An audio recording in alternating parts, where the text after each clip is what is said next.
છેલ્લા 24 કલાકમાં રાજ્યના અનેક તાલુકામાં વરસાદ થયો અને સૌથી વધુ મહીસાગરના બાલાસિનોરમાં 6.5 ઇંચ વરસાદ। 15 તાલુકા એવા છે જ્યાં 2 ઇંચ સુધી વરસાદ થયો છે। સૌરાષ્ટ્રથી લઈને ઉત્તર ગુજરાત અને મધ્ય ગુજરાત સુધી હાલ વરસાદ જામ્યો છે।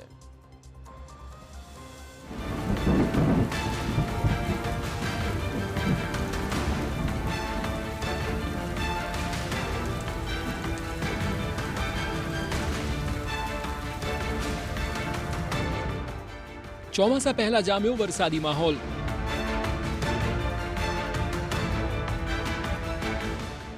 મધ્ય ગુજરાતમાં વરસ્યો મુશળધાર વરસાદ।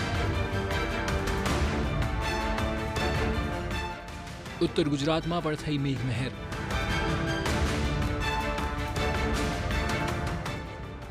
સૌરાષ્ટ્રના જિલ્લાઓમાં વરસાદથી ઠંડક।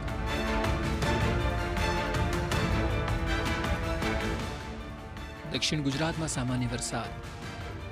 ચોમાસાએ ભલે હજુ સત્તાવાર રીતે ગુજરાતમાં દસ્તક ન દીધી હોય, જો કે રાજ્યમાં વરસાદી માહોલ જામ્યો છે।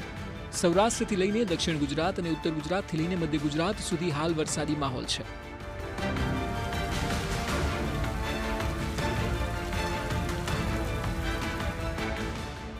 હવામાન વિભાગની આગાહી પ્રમાણે રાજ્યમાં સાંજથી જ અનેક વિસ્તારમાં વાતાવરણમાં પલટો આવ્યો।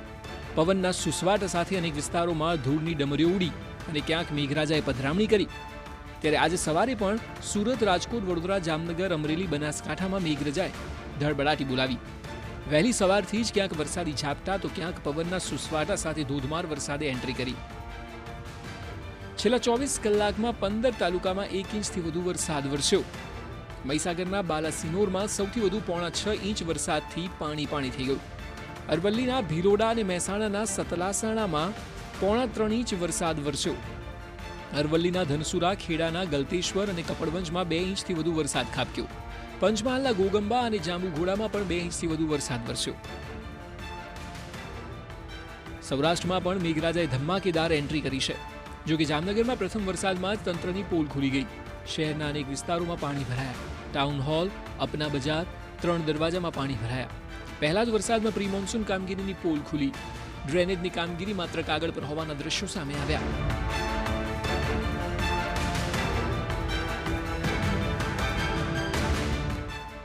જામનગરમાં છેલ્લા 3 દિવસથી વાદળછાયા વાતાવરણ બાદ સવારથી વરસાદ જામ્યો। શહેરના અનેક વિસ્તારોમાં વરસાદ છે। પટેલ કોલોની, ગ્રેઇન માર્કેટ, લાલ બંગલા સર્કલ, રણજીત સાગર રોડ આ સહિતના વિસ્તારોમાં વરસાદ છે। ગરમી અને બફારાથી લોકોને આંશિક રાહત મળી।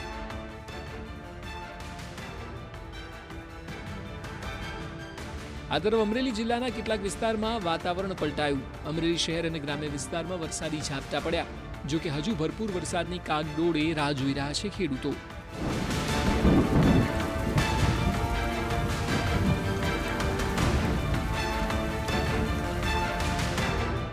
આ તરફ રાજકોટના ગોંડલના વાતાવરણમાં પણ પલટો આવ્યો। ગોંડલમાં વહેલી સવારથી વાદળછાયું વાતાવરણ જોવા મળ્યું અને અસહ્ય ગરમી વચ્ચે ગોંડલમાં વરસ્યો વરસાદ, જેથી લોકોને થોડી રાહત મળી। સૌરાષ્ટ્ર બાદ મધ્ય ગુજરાતમાં પણ વરસાદની ધમાકેદાર એન્ટ્રી થઈ। વડોદરા શહેરના અનેક વિસ્તારોમાં જોરદાર વરસાદ ખાબક્યો। હજુ પણ આગામી કલાકોમાં વડોદરામાં વરસાદ જોવા મળી શકે છે।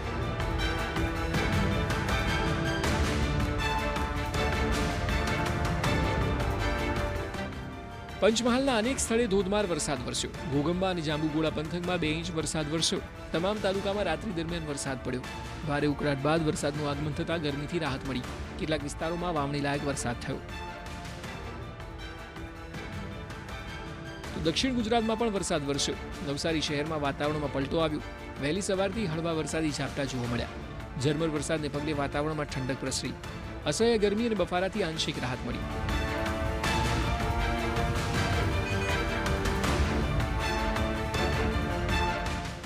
સુરત શહેરમાં પણ વરસાદી માહોલ જામ્યો। વહેલી સવારે કેટલાક વિસ્તારોમાં વરસાદી ઝાપટા પડ્યા। મોડલ ટાઉન, ઊંધના, પૂર્ણા વિસ્તારમાં વરસાદી માહોલ થયો। વહેલી સવારે વરસાદ પડતા સ્કૂલ અને ઓફિસ જતા લોકો થોડીવાર માટે અટવાયા।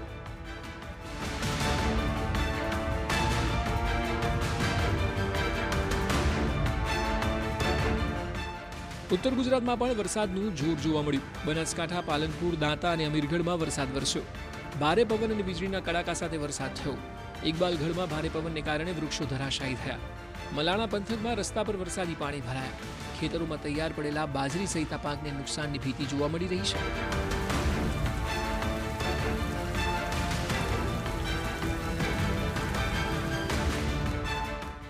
આ તરફ અરવલ્લીના ભિલોડા માર્કેટયાર્ડની બેદરકારીથી અનાજ પલળ્યું. રાત્રે 3 ઇંચ જેટલો વરસાદ ખાબકતા પાકને નુકસાન થયું. વેપારીઓએ ખુલ્લામાં મૂકેલો ઘઉંનો જથ્થો પલળી ગયો. વરસાદની આગાહી છતાં કોઈ પગલાં ન લેવાતા અનેક સવાલ ઉઠી રહ્યા છે. આમ ચોમાસાને હજુ વાર છે, જો કે છતાં વરસાદી માહોલ જામ્યો છે. હજુ પણ આગામી 24 કલાક સુધી વરસાદી માહોલની જ આગાહી છે. Bureau report, TV9.